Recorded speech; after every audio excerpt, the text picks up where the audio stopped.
God will sit thee on high above all nations of the earth. But if thou wilt not hearken to the voice of the Most High to observe and do all his commandments, then curses shall come upon thee and overtake thee. All these lies and delusions, wake me up, show me a new dawn. Open your eyes, rise, children of light. I am awakened, I am awakened.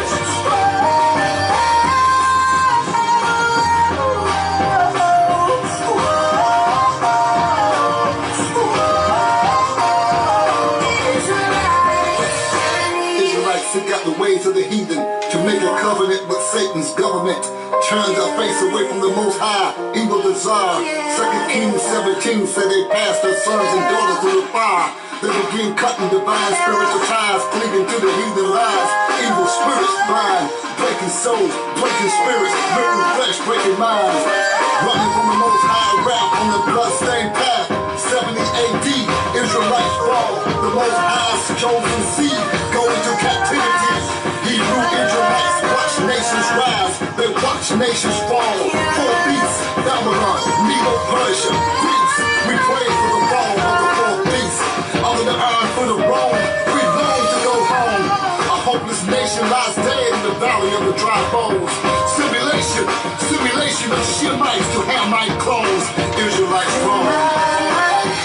All these lies and delusions, wake me up, show me a new dawn.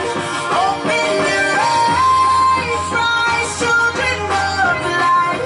I am awakened, I am awakened.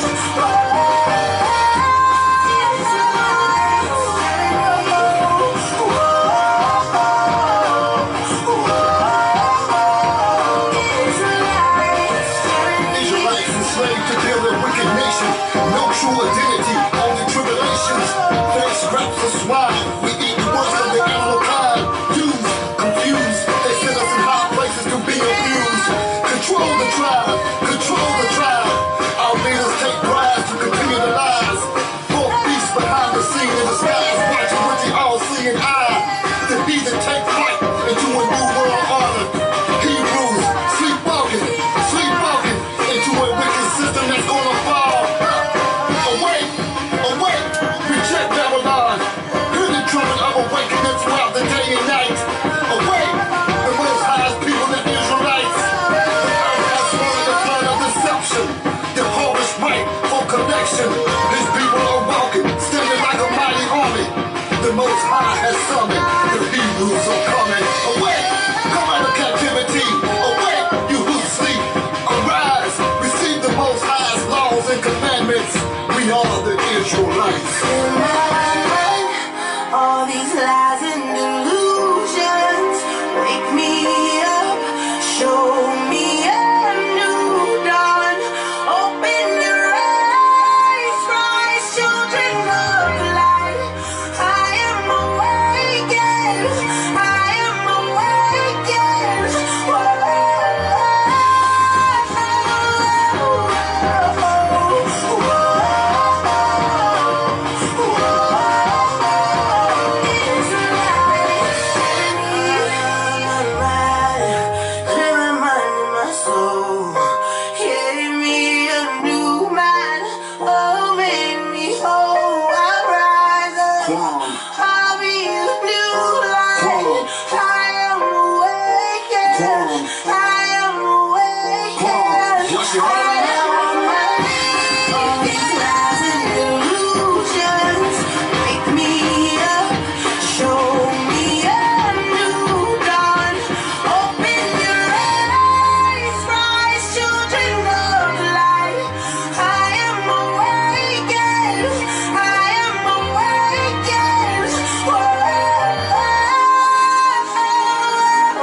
Good morning.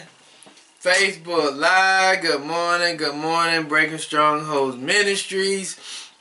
Good morning to YouTube with Orlando, keeping it simple. How you all doing this morning? Happy Sabbath day, This is the day that the Most High have made, so be glad and rejoice in it. I hope you all have had a blessed week. I hope that you have gotten everything that your heart desire. I hope that the Most High have blessed you and overly and abundantly in the things that your heart desire. I hope that He has blessed your family and your children. I hope He has blessed you in many ways. I really do. I hope that He has protected you, guided you, and giving you wisdom and knowledge and understanding of His Word. I'm going to continue to ask, you all to go to YouTube and subscribe to Orlando Keeping It Simple. I don't have number 36 viewers on YouTube. I need 50 to go live. I know I have from my wife and our page on Facebook, we have at least over 100 people. So I'm just asking y'all to go and subscribe. You ain't got to look at it if you're looking at it on Facebook. Just help a brother out, will you? But yeah, I've had a pretty good week, I ain't really do much. I can tell that the industry or the market is slowing down tremendously. Because I'm in the transportation industry. And I know that when the transportation industry is slow, everything else is slow. Because everything goes off transportation. And we bring from the smallest things to pens and paper to office buildings to furniture to stores. We bring food into the grocery stores and we bring gas to the gas station. We move the containers from the ships, from the shipyards and from the rail yards to the store, to the warehouses. And from the warehouses, we move from the warehouses to the stores, to the grocery stores, and to other places. So, transportation is the number one thing to keep America going, or keep the country going. And when you understand that when transportation slows down, everything else is slowing down. And because I'm in the transportation industry, and I know that my work is slowing down, believe me and you, everything else is slowing down. And when it slows down, the price goes up.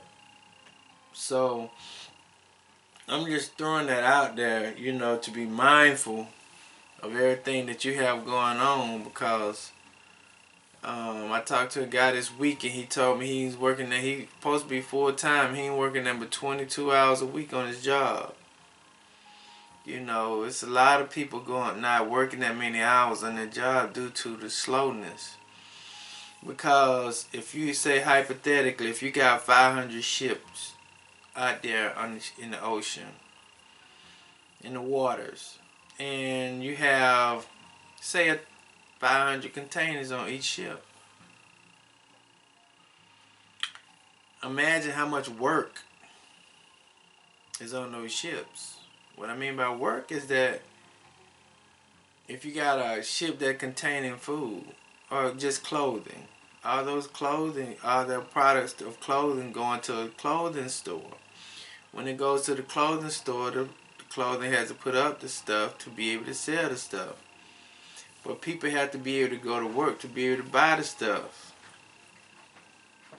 But if nobody's going to work, and that's just in one sector, just clothing or retail. It goes down to the food. It goes down to clothing. It goes down to everything. Everything operates off each other. There's no sector of this society operates independently. The farmers need transportation. The farmer needs gas. The farmer needs the grocery stores. The farmers need seeds. The farmers need everything. Retail needs gas. retail needs, grocery stores, because the grocery store employees go buy clothes. So everything functions and operates off each other in a direct way. So when it's operating off each other in a direct way and it's being impacted, everything gonna slow down on a large scale. So we have to be mindful of these things that's going on in the world today. Everything is slowing down. Everything is not the way it used to be. Inflation is rising. You know, be mindful of your budget that you have at home and how you spend your money. Be mindful of all these situations that's going on. Be frugal with your money right now. Let us turn to Exodus chapter 20, verse 1 through 17. And it reads, And El spake all these words, saying, I am Yahuwah thy El, which I brought thee out of the land of Egypt, out of the house of bondage. Thou shalt have no other Els before me. Thou shalt not make unto thee any graven image or any likeness of anything that is in the heavens above, or that is in the earth beneath, or that is in the water under the earth. Thou shalt not bow down thyself to them, nor serve them, for I, Yahuwah thy El, am a jealous El, visiting the iniquities of the fathers upon the children to the third and fourth generation of them that hate me, and showing mercy to thousands of them that love me and keep my commandments. Thou shalt not take the name of Yahuwah thy El in vain, for Yahuwah will not hold him guiltless that taketh his name in vain. Remember the Sabbath day to keep it holy. 6 days shalt thou labor and do all thy work. But the seventh day is the Sabbath. The seventh day is the Sabbath of Yahuwah thy El.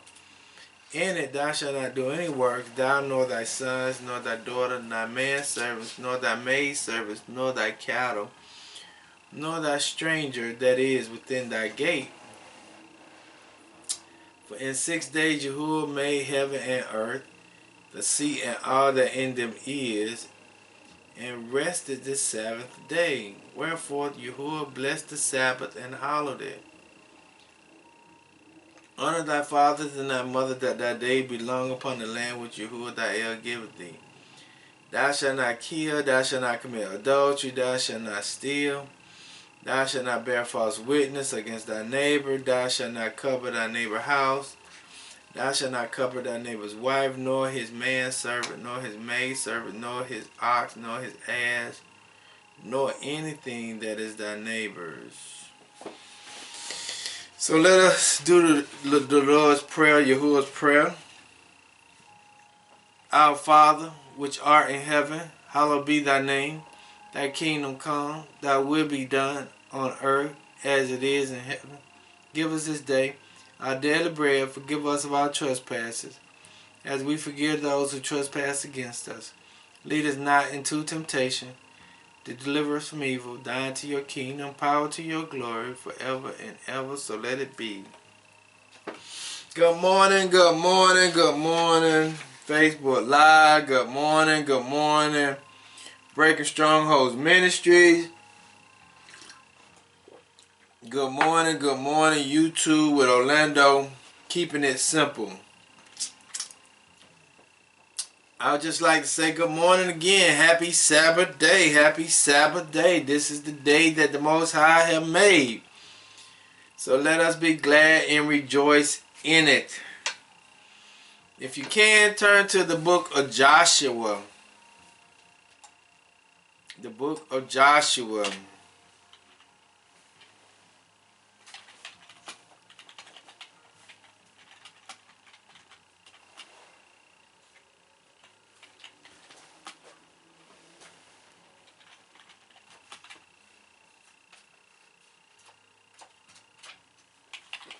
Chapter 24. Joshua chapter 24. Joshua chapter 24.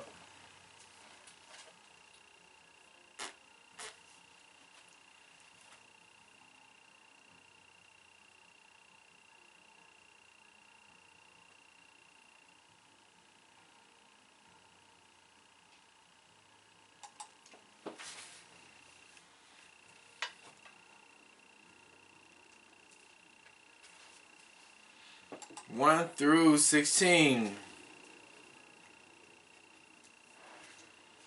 1 through 16. And the key verse is verse 15. Joshua chapter 24, verse 1 through 16. And the key verse is verse 15.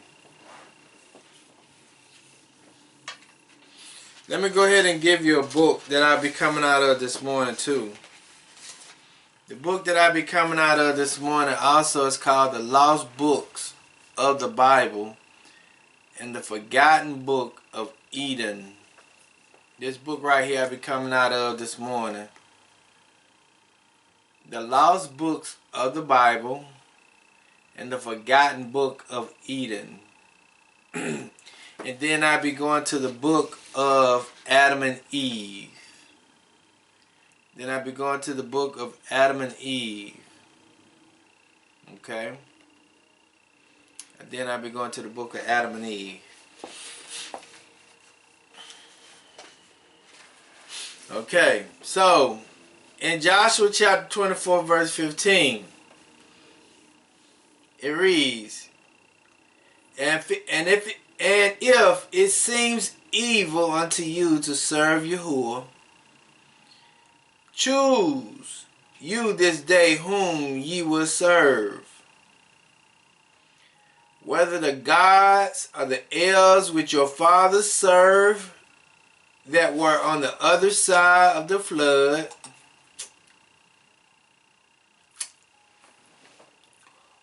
or the gods of the Amorites, or the gods of the Amorites in whom land ye dwell.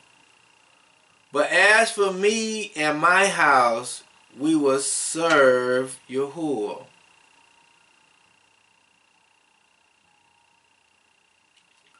Let me read that over.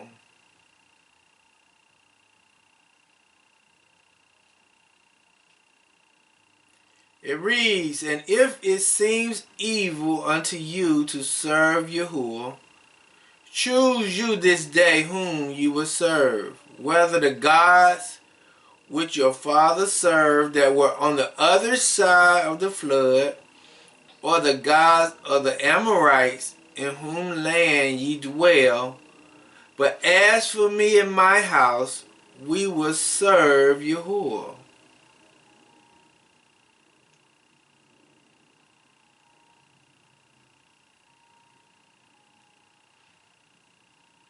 And if I may give a title of the text this morning,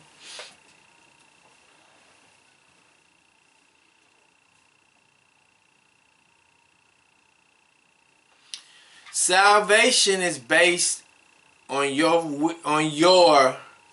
free will to choose. Your salvation is based on your free will to choose. Your salvation is based on your free will to choose. Let me give you some words for today. Like. Like is a similar thing. As an equal, a match, or to be like or suitable. Like is never the same. It's similar, it's suitable, it's equal to, but it's never the same. Okay? Like is a 13th century word. Choose is between 16th to 18th century. It means to seek out, means to select from two or more. Or it means to decide, to test, to try, accept, or approve. Okay? So let me give you another passage this morning to help you to be able to go along with Joshua 24 and 15. It is Matthew 6 and 24.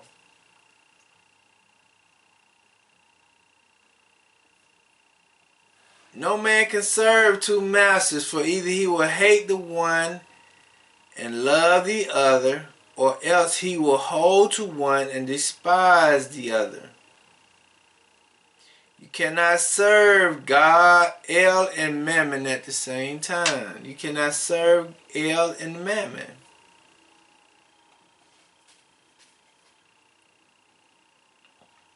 Okay?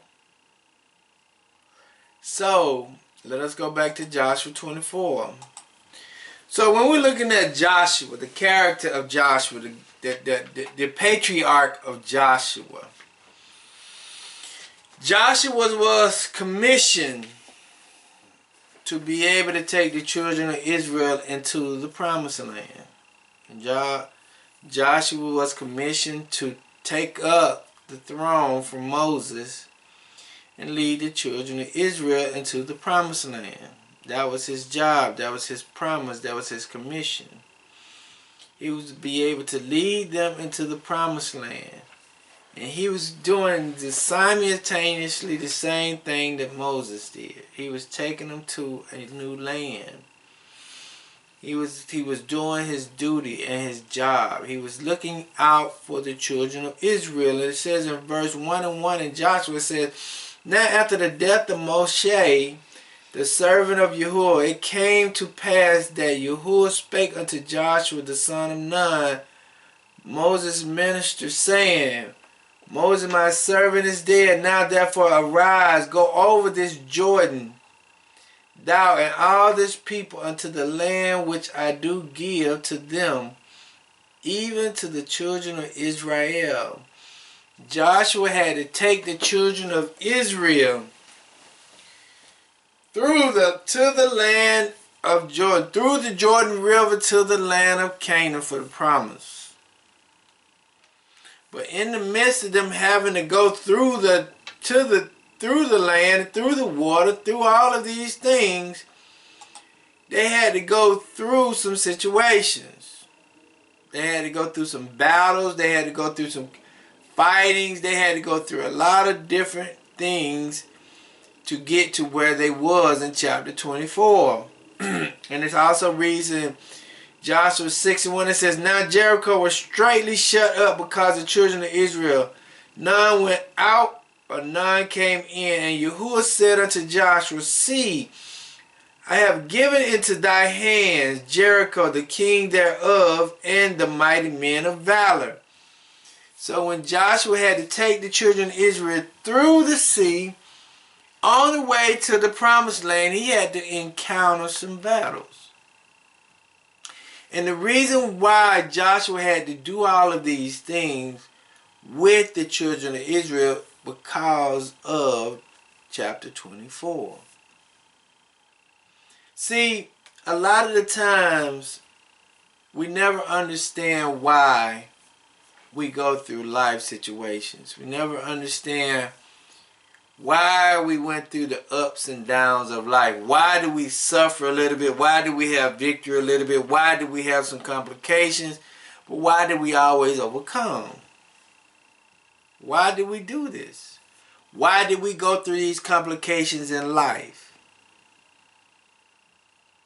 And if we never understand why we had these complications in life, we can never make good judgment or good choices. We can never make good choices if we never understood how and why we went through the process that we went through. Okay, say hypothetically, if you was a lender at a car dealership and a person came to you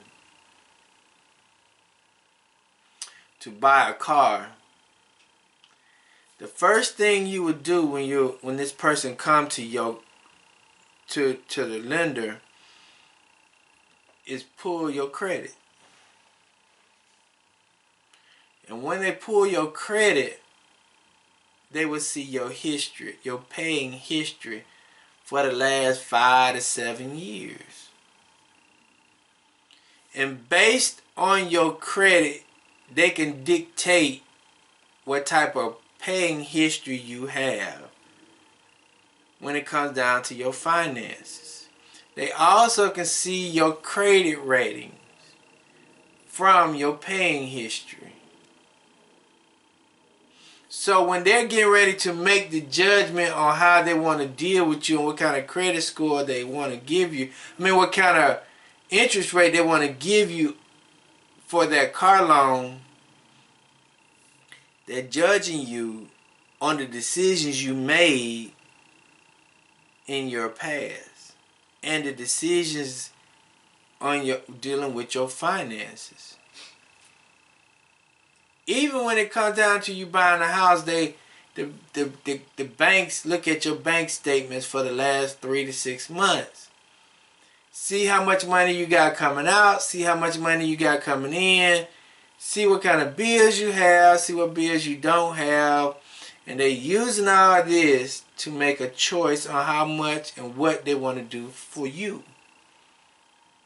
Because they're basing their decisions off of your behavior, your paying behavior pattern. And see if you're going to be committed to the choices that you make with them. It's all based off your history. So the Most High had to take the children of Israel and take us through all those complications of going through the Jordan River to be baptized, and then on the land to their destination. They had to go through some ups and downs, some trials and some tribulations to get them to where they needed to be, so that they could come to this point in chapter 24, verse 15. Because the Most High showed them who He was through His actions towards them. Now they got to make a commitment to Him on who they're going to be towards Him. Because everything is about choices and how you base your choice. And why you basing your choice on what you do in life. That's what it's all about. Your choices and how you base your choice and why you base them. But see, because the financial institutions and the credit institutions are going to base their decision off your past. Even when you try to go get a business loan, they're going to base it off your business plan, which is a future endeavors. That means the possibilities of something. But it's still going to be based off your past. Their choice to do business with you is based off your past. It's never based majority off of the present moment. It's based off the present moment and also based off the future moments. But majority of the time it's going to be based off your past. The reason why people choose you as a mate is based not just the present and not just the future, but it's also majority of the time the past. Because that's where the true evidence comes from on how they think their present and their future will be with the person.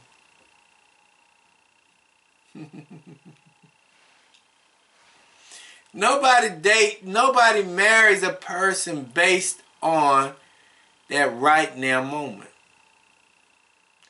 They got to go through a dating phase. They got to go through a courting phase. They got to go through the ups and downs of life. They got to go through the good and bads of life. Seeing if that person could sustain themselves through all of those experiences. And if that person is able to sustain themselves through all of those experiences, that person is worthy to be married to. Because then that person can be able to say, yes, this person is the present, and I can see myself in the future with him because of what he did for me in the past.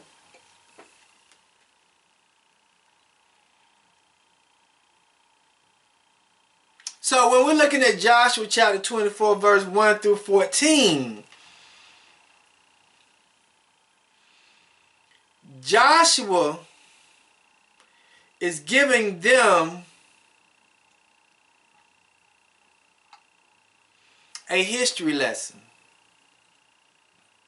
Joshua is giving them a history lesson on their experiences with the Most High.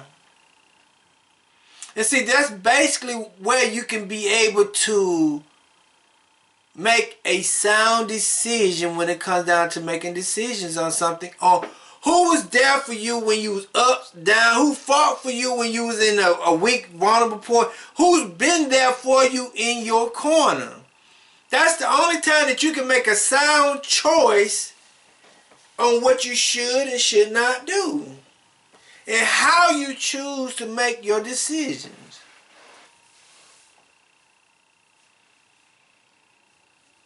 Because basically everything is going to be based off your history. Your history produces the present and the future. Because the history builds your character. Shows you how sustainable you are to the present. So when we're looking at Joshua chapter 24 verse 1 through 14, and I'm just going to read it, but I'm going to come back. I'm going to point out some verses in the midst of it. Okay, it says, and Joshua gathered all the tribes of Israel to Shechem and called for the elders of Israel and for their heads and their judges and for their officers. They present themselves before Gael. Just like you getting ready to sit down at the round table in front of the car dealership. You're presenting yourself in front of the people. You got all the information. Now Joshua going to present all the information. Okay, and it says, and Joshua said unto all the people, thus said Yahuwah of Israel, your father dwells on the other side of the flood in the old times, even Terah, the father of Abraham and the father of Nachar, and they served other gods. He's giving them the conditions. He's giving them the situations. He said Abraham, father, and Nachar and all them, they was on the other side of the river. They was not able to cross over because they were serving other gods or other els. He says, and I took your father Abraham from the other side of the flood and led him throughout all the land of Canaan and multiplied his seed and gave him Isaac. Now he's starting to tell you the benefits of why Abraham, the benefits of Abraham following the Messiah. Abraham had some benefits in following the Messiah. See, there's some benefits when you got good history. There's some benefits when you got good credit. And your credit is based off your history. Go to Genesis. Go to Genesis. Chapter 12. 1 through 4.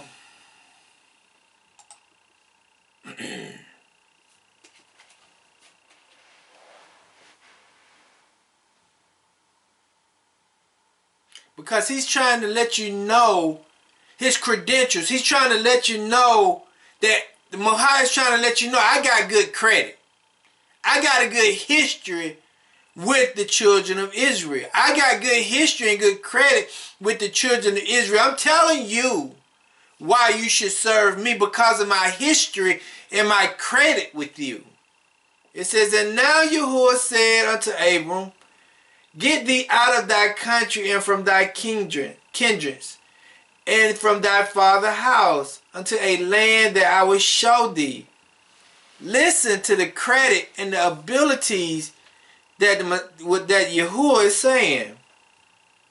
He said, I will make of thee a great nation, and I will bless thee and make thy name great, and thou shalt be a blessing. This is what the Messiah, this is what the Most High is telling Abram on what he know he can do for him. See, the reason why a woman chooses a man or a man chooses a woman is because of the potential or the capabilities of what the woman or the man can do for each other. A man is not going to deal with a person who cannot do anything for him, nor a woman is going to deal with a man who can't do nothing for her. It has to be some benefits within choosing the person or the people that you're dealing with. Even when you're choosing your L, or even the spirit or the spirits of the L that you choose to follow, you have to be able to have some benefits in who you following. If you choose not, that's why, let me finish. In verse 3 it says, I will listen to what the Most High said. He's telling you the benefits of you following him. He said, I will bless them that bless thee, and curse him that curse thee. This is the benefits of you following the Most High. You get benefits when you follow the Most High. You get benefits. Those who you even when he say curse them, that means you don't just get blessings, you also get protection along the way. Then it says, and these shall all families of the earth be blessed. Then it says, so Abram departed as Yahuwah had spoken unto him, and Lot went with him. And Abram was 75 years old when he departed from out of Hiram. So, let's go back to Joshua chapter 24, verse 4. So now when we're looking at it, the reason why Joshua is reading or telling the children or the leaders of the children of Israel, he's telling them the history. Because there was some benefits. If you looked at your past, you got a lot of benefits from following the Messiah from your past. Like some people got quote unquote unexpected checks in the mail. Some people got special privileges. Some people get anointed more. Some people get gifts more. Because you're following the Most High. That is, you're basing your decision off your credit. Some of us have been protected more because we're following the Most High. And I don't want to sound like I'm talking from a Christian perspective when I use some of the terminology like unexpected checks in the mail. But I get them all the time. But when I'm basing my decision on who I'm gonna follow, I'm looking at the benefits that I got from following my Creator. There was a lot of benefits from following him. And this is what Joshua was saying in chapter 4, in verse 4. Verse 3, he said, and I took your father Abram from the other side of the flood and led him through all the land of Canaan, and multiplied his seed and gave him Isaac. Because Abraham wasn't barren at the time. So the Most High gave him an opportunity to have seed. Verse 4, and it reads, and I gave unto Isaac Jacob and Esau. And I gave unto Esau Mount Seir to possess it, but Jacob and his children went down into Egypt. Okay? Then it says, listen, this is what the Most High is saying to Joshua, and from Joshua to the elders of Israel. He says, I sent Moshe, or Moses also, and Aaron, and I plagued Egypt according to that which I did among them. And afterwards I brought you out. Most High said, I wasn't just a blessing to you. I was a protection for you. I protected you. Right now, the Most High is stating his claim on why you should choose him as your El. He said, I'm stating my claim to you on why you should choose me. I'm giving you my credit report to you, or my credentials to you on my abilities, on what I can do for you in the process. He said, I just didn't bless your father Abraham. I blessed Isaac and I blessed Isaac and I blessed Esau. But I sent Jacob to Egypt. And that was the biggest setup ever. And he's doing this for a specific reason. Because you want, when you choose, you're making a choice, you want every choice that you make to be credible. You want to be able to have some research behind your choice. And see, right here, this giving you research on your choice you make. This is telling you why Joshua chose the Most High. Because of his experience with the Most High. Okay? In verse 6 it says, I brought your fathers out of Egypt, and ye came unto the sea, and the Egyptians pursued after your fathers with chariots and horsemen unto the Reed Sea or the Red Sea. Listen to this in verse 7. Then it says, and when they cried unto Yahuwah, he put darkness between you and the Egyptians and brought the sea upon them. He even went to war for you. He said, this is my credit report. This is my credentials that I have, what I have done for you. This is what I did for the children of Israel. And this is what Joshua is saying. He said, and brought the sea upon them and covered them, and your eyes have seen what I have done in Egypt. And ye dwell in the wilderness a long season. Okay? Let's go to Exodus chapter 3. Exodus chapter 3.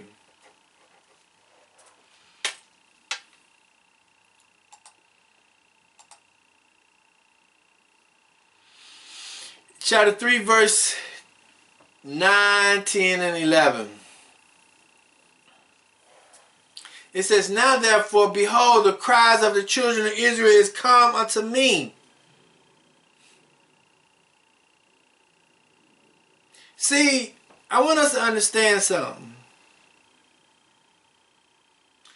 Look at this verse again. It says, now therefore, behold, the children of Israel is come unto me. No, now behold, the cry of the children of Israel is come unto me. And I've also seen the oppression wherewith the Egyptian oppressed them.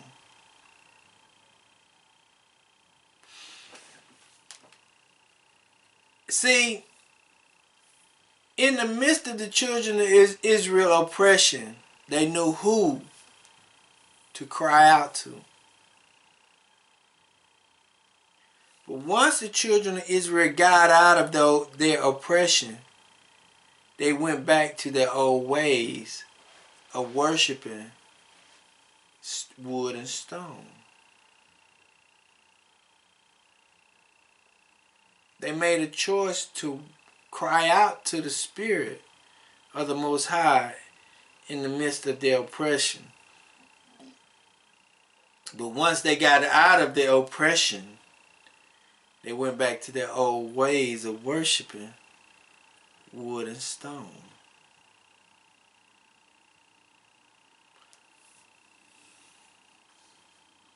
See, sometimes we can do the same thing. And it's all based on history, our behavior.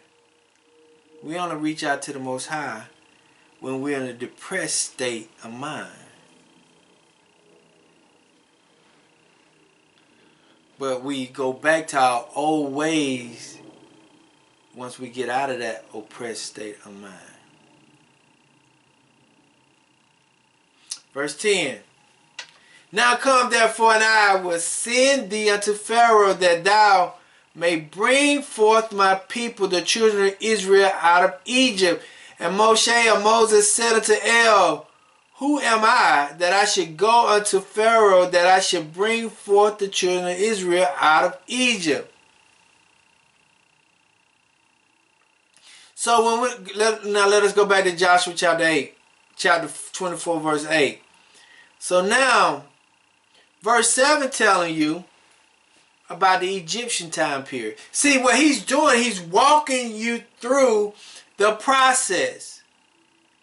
He's telling you from the very beginning what he did from Abraham, what he did for Isaac and Jacob and even Esau.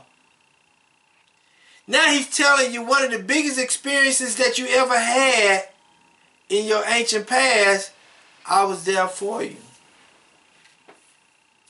And see, a lot of us may not be able to understand the Egyptian time period. Nobody can understand the Egyptian time period. Nobody can relate to that because we wasn't there. But just 4 generations ago, our ancestors was enslaved. Picking cotton. Getting whooped. Getting fed to alligators. Some of our ancestors was getting hung on a tree. Some of them was getting burnt. Some of our ancestors was getting lynched and killed and ate up by dogs. This was just 4 generations ago. We may not be able to relate to the Egyptian time period, but we can relate to the 4 generations ago slavery moment. Who got us out of that situation there? Who allowed the spirits to move between the north and the south? Who allowed them to fight over money? Who allowed them to want to kill themselves over money because of they thinking them people are human property? Who allowed that to happen? And if we don't want to give the Most High credit for that, something wrong with you. If we don't want to give the Spirit credit for that, the Most High Spirit credit for that, something's wrong with you. Because that was a miraculous act. That would seem impossible for something like that to take place. Because both of them was making money. The North may not have been making as much as the South, but the North was making money. But if you don't want to look at that as basing on who you want to follow, just look at your life. Look at where you was and where you are today. Who was there for you when you should, when you, like, you hear this all the time in the Christian church, I should have been dead and gone.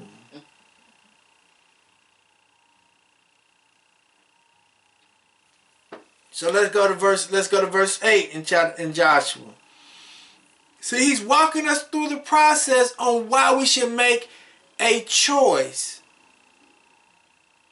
And he's telling you the credit report or the credit history of the Most High is 900 or 1,000.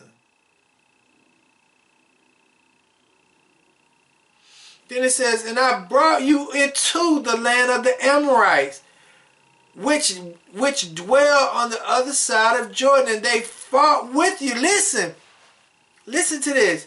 And they fought with you, and I gave them into your hands that ye may possess their lands. And I destroyed them before I destroyed them from before you.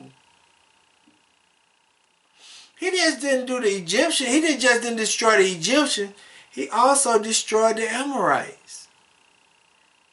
How many people have come against us? How many times have we went up against the collective body of the Israelites, went up against an issue and we lost? Every time we came together on a collective unit in America, in the United States, how many times have we lost?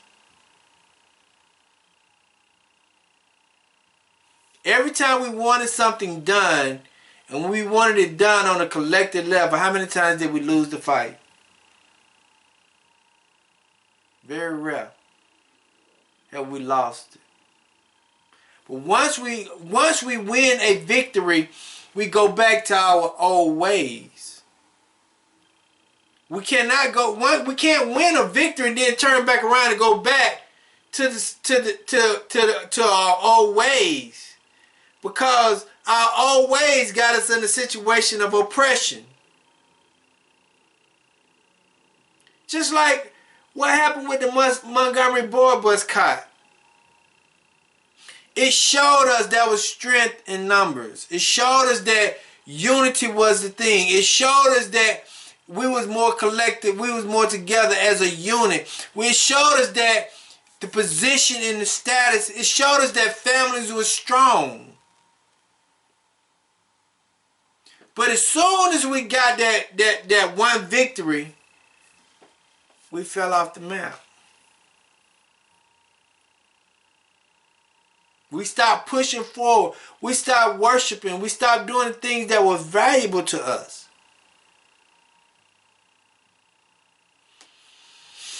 Verse 9. Listen to this one. Then Balak the son of Zephyr, king of Moab, arose and warred against Israel, and sent and called Balaam the son of Beor to curse you. And I will not hearken unto Balaam.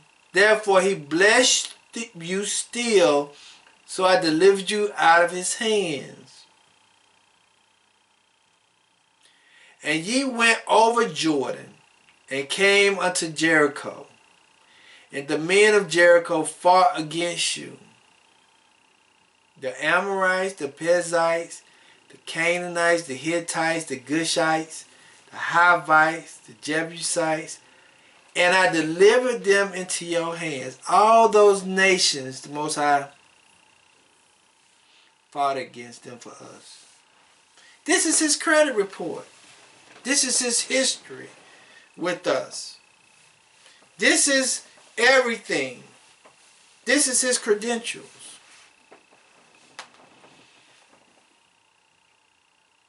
Joshua wrote down everything that the Most High did for us. Verse 12. He says, I sent the hornets before you, which drove them out from before you, even the two kings of the Amorites, but not with the sword, but not with thy sword, nor with thy bow.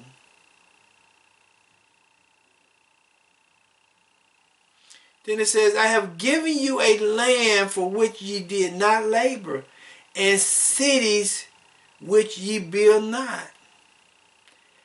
And ye dwell in them, and of the vineyard and olive yards which ye planted not, do ye eat. He said, I don't give you everything you have. I don't give you everything you have. See, Joshua based his decision off his past experiences. Joshua based his decision off the past experience. Let's go to Genesis.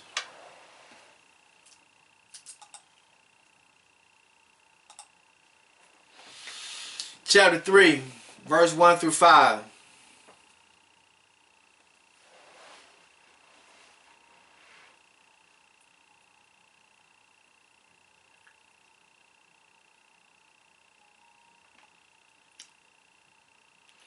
Now it reads, and the serpent was more subtle than any beast of the field, which Yahuwah had made. And he said unto the woman, Yea, has El said, Ye shall not eat of every tree of the garden. And the woman said unto the serpent, We may eat of the fruit of the tree of the garden, but of the fruit of the tree which is in the midst of the garden, El has said, Ye shall not eat of it, neither shall ye touch it, lest ye die. And the serpent, which is a spirit, the serpent, the spirit said unto the woman, Ye shall not surely die.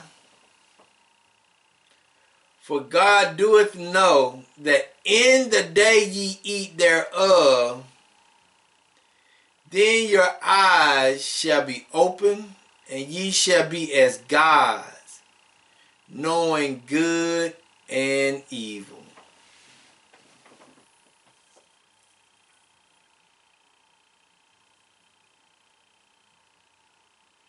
So at this very moment, Eve had a choice.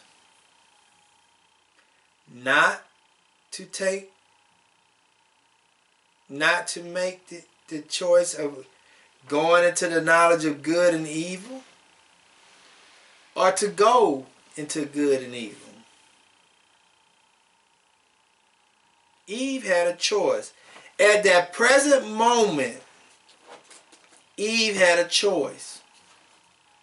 See, the spirit, the Hashatan spirit, the spirit that was on Eve, or that was talking to Eve at the time, he presented something to her for the present moment. See, and a lot of times people make decisions based off present moment situations. They don't base decisions off the pros and cons and the history. I say that Eve made a right now feel good decision at this moment here, because it was at the present state. Because it says, For El doeth know that in the day ye eat thereof, then your eyes shall be open, and ye shall be as Els, knowing good and evil. That decision was based off a feel-good moment at that right point in time. Now, when I go to the book of Adam and Eve, chapter 6, and I'm going to read, and it says, But El looked upon them, talking about Adam and Eve. Now this is when the Most High was talking to Adam and Eve in this story. It says, But El looked upon them, for they had killed themselves through great grief. So Adam and Eve was so jacked up that they got kicked out of the garden. They done killed themselves twice. They committed suicide 2 or 3 times. Because they were so jacked up because of the bad decision that they made. But listen, it said, But El looked upon them, for they had killed themselves through great grief. But he raised them and comforted them. He therefore sent his word unto them, that they should stand and be raised forthwith. And Yahuwah said unto Adam and Eve, You transgress of your own free will, until you came out of the garden in which I had placed you. Of your own free will have you transgressed through your desires for divinity, greatness, and exalted state, such as I have.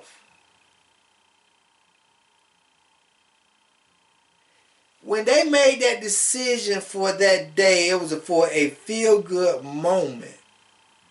They didn't make a decision based off of the past experiences because there was already spirits in the Garden of Eden. They wanted to be more. They thought they could be more than who they were at the time. So when they made that decision, of a feel-good moment at that present state, because it also reads in Genesis 5. It says, "For El doeth know that in the day ye eat thereof, then your eyes shall be open and ye shall be as gods," or Els, knowing good and evil. Now when I go back to this verse in 6 in Adam and Eve, it says, "Of your own free will have you transgressed through your desires for divinity, greatness, and exalted state, such as I have." They want to be in the same. Eve made that decision wanted to be great in that present moment, not because of anything else. And see, when we make choices, some of us make choices like what I say a right now moment. We don't base choice in that right now moment. We're not basing it anything but on how we feel and how we see things. And if we understood the repercussions of that, we would hesitate. But Eve didn't think about the repercussions at that moment. She just made that decision because of what she thinks the benefits at that time that she was going to get. Then it said, "So that I deprive you of..." Listen, let me go back to verse 5 and read the whole thing. It says, "Of your own free will have you transgressed through your desires for divinity, greatness, and an exalted state, such as I have. So that I deprived you of your bright nature, in which you then were." See, they was already great, but didn't realize it.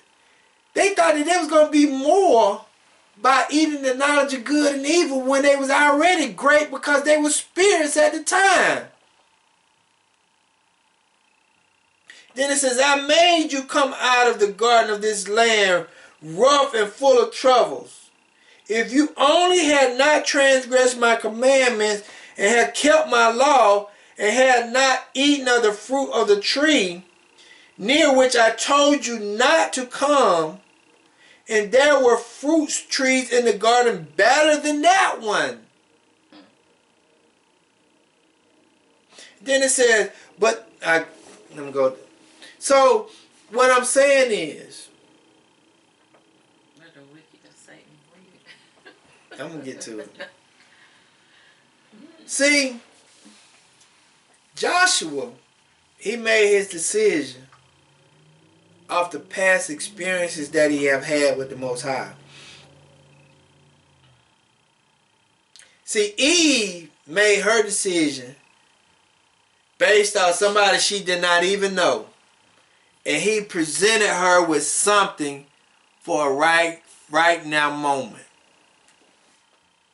For a desire to be divine greatness in an exalted state. See, sometimes when the devil comes to you, he always going to present something great to you. Oh, you can do this, and oh, you can have this.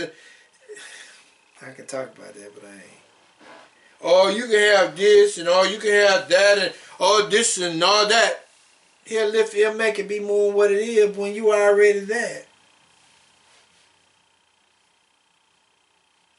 That's why most musicians, when they're in a group, that's great and they're successful.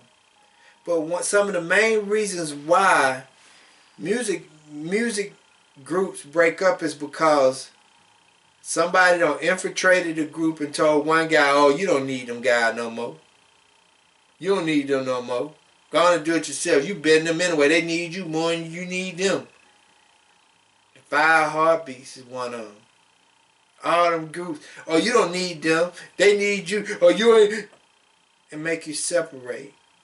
And then at the end, when you separate from your group that you started off with, you wind up being less than what you was when you were with them.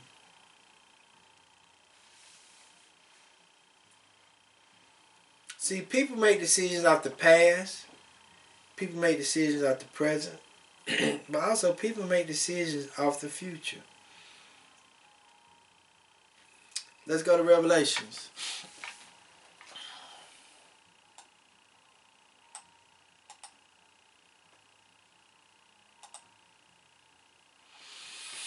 Let's go to Revelations 7 through 9.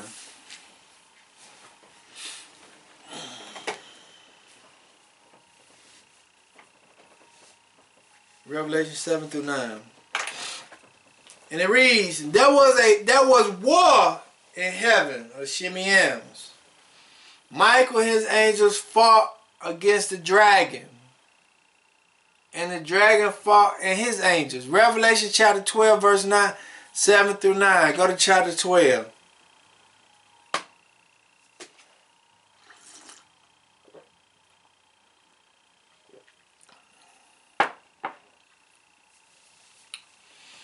And I'm going to tell y'all why all this stuff coming up too.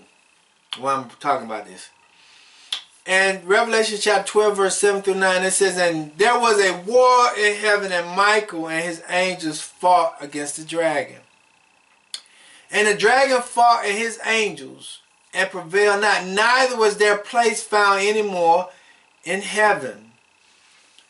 And the great dragon was cut out, that old serpent, called the devil and Satan, which deceived the whole world. He was cast out into the earth, and his angels was cast out with him. So why was he cast out? Let's go to Isaiah 14.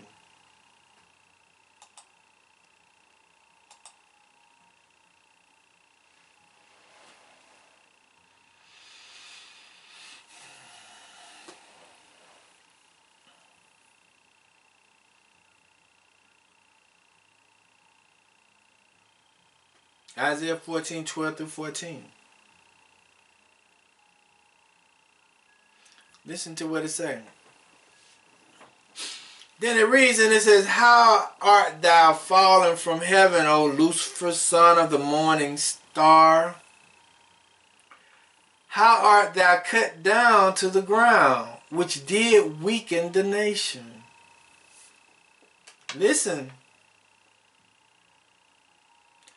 For thou hast said in thy heart, I will ascend into heaven. I will exalt my throne above the stars of El. I will sit also upon the mount of the congregation in the sides of the north. The word I will is a future event, not a present.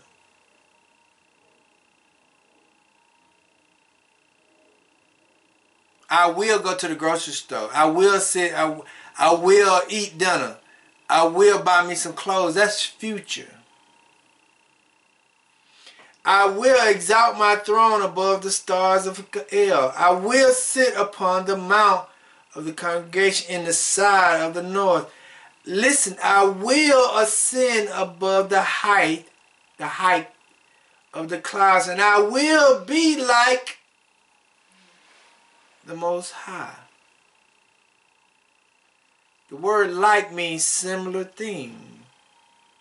A match, to be like or suitable, doesn't mean it is the same. Don't mean it's the same. Means similar to. The Mustang GT and a regular Mustang is the same on the outside, but it's totally different when you're looking at the engine. Because the Mustang GT has a much powerful engine than the regular Mustang. Even though they look similar from the outside, but they still don't have the same power as the inside. So when you're talking about the word similar, yes, they can look similar, but they don't mean they have the same characteristics. So when he said, I will ascend above the height of the clouds, and I would be like the Most High, the reason why he got kicked out of heaven is because He was looking at his future plans on what he wanted to do and what he wanted to be.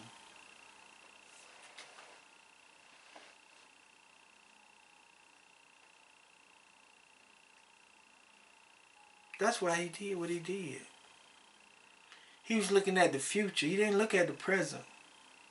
He didn't even look at the past. He was looking at where he wanted to go. And see, a lot of people make bad decisions because of where they want to go.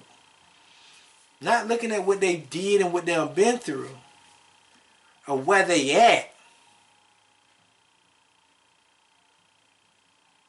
They looking at where they trying to go. So whatever they got to do to get where they trying to go, they're going to do it.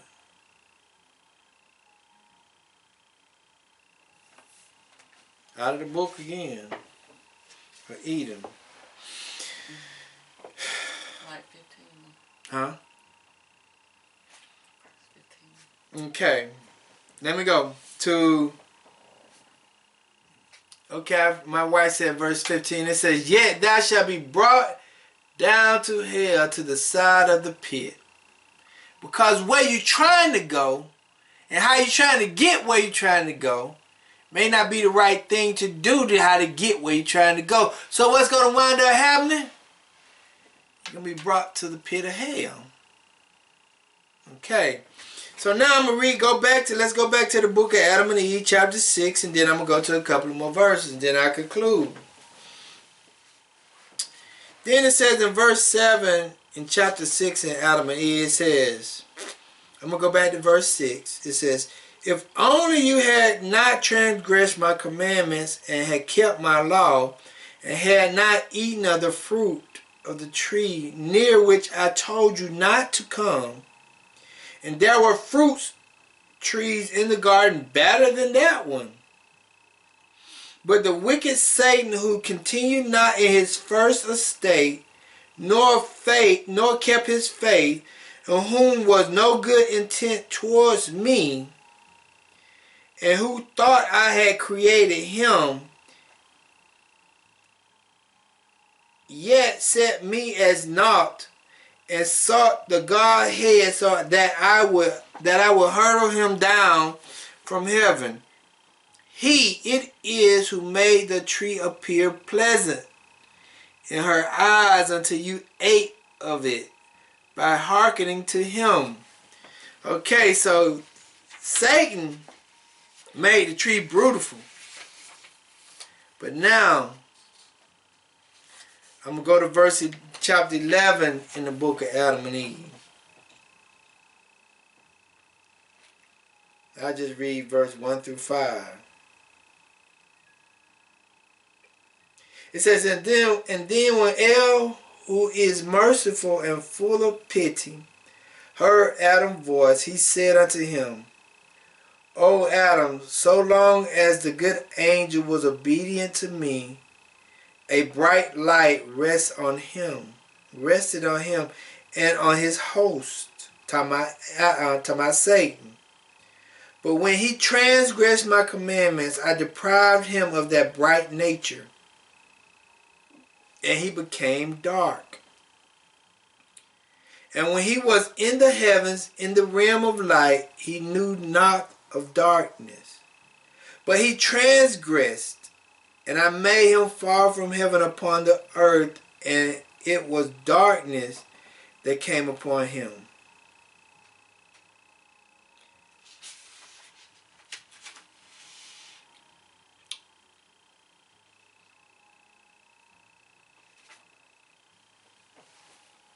Because of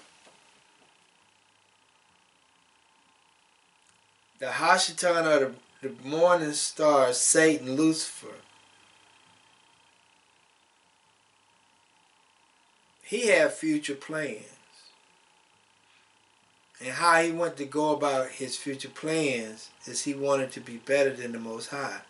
And how he went about his future plans made him fall into the pit of hell. Made him come down to the earth.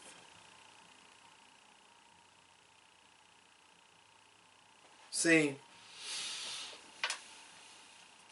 Life is about choices. Matthew chapter 4. Matthew chapter 4 verse 3 and 4. This is when the Messiah was in the wilderness. And it says, when the tempter came to him, he said, if thou be the son of El, command these stones to be made bread. But he answered and said, is it written, man shall not live by bread alone, but by every word that proceeded out of the mouth of El?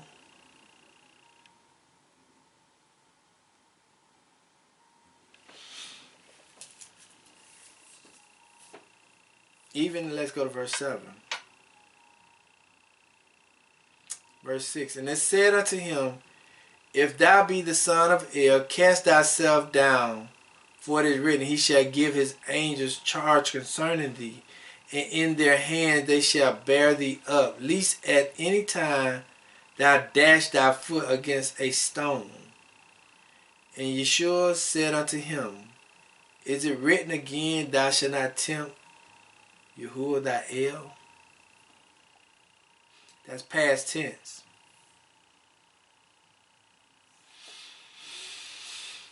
What am I saying? Let's go back to Joshua chapter. I'm about to be finished in a few minutes. Joshua chapter 4. Joshua chapter 24, verse 14 and 15.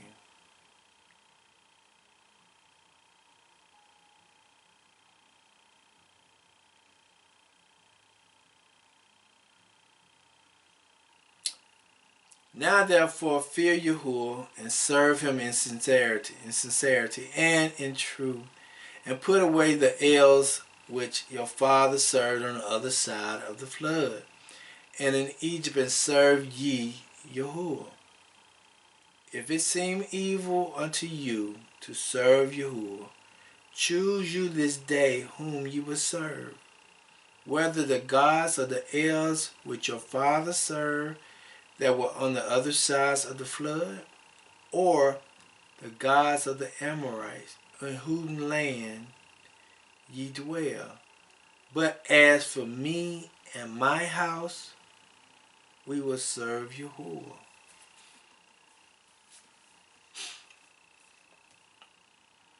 See, Joshua made his choice based off his past experiences with Yahuwah. Joshua didn't base his decision off the present, nor did he base his decision off the future. Joshua looked at the Most High's credit report and said he would never leave me, nor will he forsake me. And when he said that to me, I can look back into my past and see that he has not left me nor forsaken me. He has always kept me and blessed me. So when Joshua made his decision on his salvation, he made his decision on the credibilities of the Messiah's or Yahuwah's work in his life. And see, that's what we have to do. We have to look at what the Messiah or the Yahuwah has done for us and say, he got a good credit report with me. And if I want to continue to have salvation, I have to choose my Creator. See, he get upset when you worship things that he created. That is wood and stone. Wood and stone came from him. And he's saying to himself, why are you worshiping what I created? Why not just worship the Creator himself? Also, he's looking at it as, just look at what I've done for you. When the children was in Israel, who did they cry out to? They cried out to the spirit that hovered the earth. They cried out to the fire at night and the cloud by day. They didn't cry out to the wood nor the stone.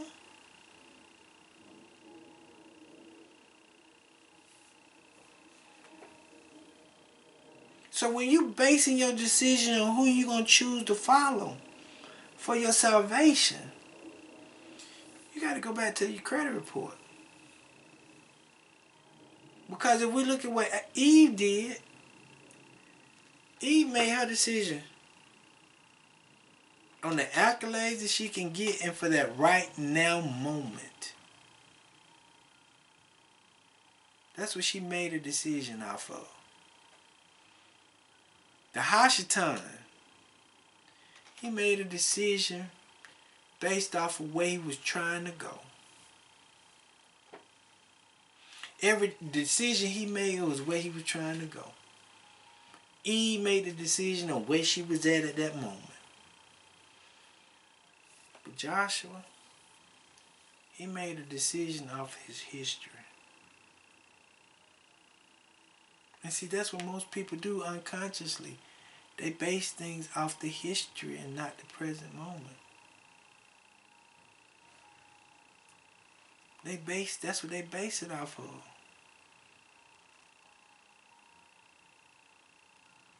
They call Israelites predator. Why? Because they looking at what they made us be in the past and now it's just coming to a resemblance in the future. You judge people off how they treated you in the past to make your assumptions for the present. You don't know what they're going to be in the future. But you base your decisions on how they treated you in the past to make the right decision at the moment. So, why am I saying all this? Your salvation is based on your free will to choose. Are you going to choose from your past, your present, or your future experiences? I had a dream last night. And my wife could attest to this because I woke up soaking wet. But I had a dream that my wife and I, we was in this house. And the last two, Barack Obama and Biden came into the house. Biden tried to shake my wife's hand, but I told Biden he can't shake my wife's hand because he called us the N-word. So he faded out of the picture. So Barack came up and tried to shake my wife's hand, and my wife shook his hand. And I told him, I said, well, you know, I don't like you. I said, but you the president, I can't do nothing about that. So my wife shook his hand. But my wife shook his hand based off of the history that she know of him. So, once they shook the hands, they went inside the wall. And me and my wife was sitting back watching them go inside the wall. And I told my wife, I said, watch, they're getting ready to bring some spells out. They're going to start casting more spells upon the nations. And at that moment, they started to cast more spells out upon the nations. They was going around the house, flying in the air, speaking in different languages, casting spells. And I was following them, trying to kill them or trying to destroy them by speaking in tongues and casting my own spells. Because in the midst of the dream, he said the spells that's getting ready to come up on the earth is going to be famine and war. And I was having a conversation with one of the military guys, and the guy said, well, I'd rather be in a war Because you finna be in a famine and you ain't gonna have no food. At least when I'm in a war, they gonna feed me. And I woke up soaking wet. My wife had to wake me up because I was just moaning and groaning in my dream. But what am I saying is that we getting ready to go through some trying time. We finna get ready to go through some serious trying times. Tomorrow is the biggest spell casting day ever. All of it is spell casting. And today you're going to have to choose who you're going to serve. Because who you choose to serve, it depends on your salvation or not.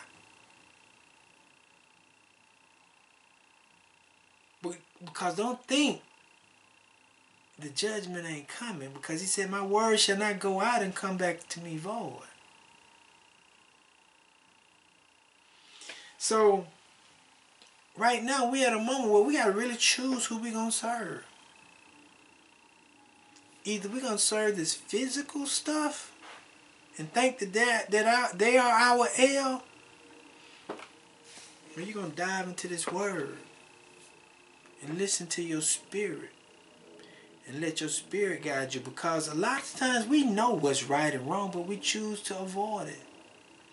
We choose to deal with the physical. We know that there's no such thing as Valentine's Day. But we choose to participate in it, not even understanding the origin, not even understanding what the meaning is for. We understand that Yahshua wasn't European, but we choose to continue to participate in these things.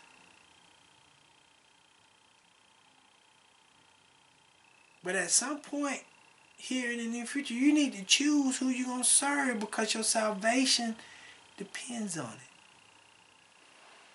And how you choose, you need to base it on your experience. And how he has come for you and helped you and delivered you and cleaned you up. Because if you don't, and you're trying to base it off a right now moment or the future events, you're going to be in trouble. So that concludes the teaching for today. Thank you for listening. Thank you for everything. Let us pray so we can go and finish having a Shabbat. Father, as we come to you today, we thank you, we bless you, we praise you, we give you all the honor and the glory. Father, we just thank you for who you are and what you have done. We just thank you for what you continue to do.